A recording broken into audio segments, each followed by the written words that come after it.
just got done seeing Ruby speak today and do an amazing speech on self-care.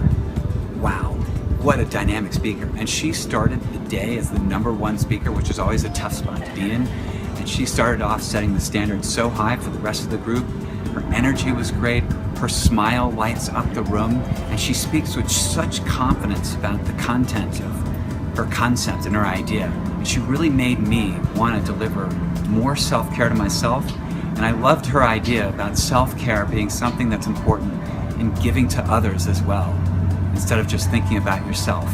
And she really opened my mind and made me think, what more can I do? So it was a real call to action, it was inspiring, it was energized. So please, if you have an opportunity to work with Ruby, do it.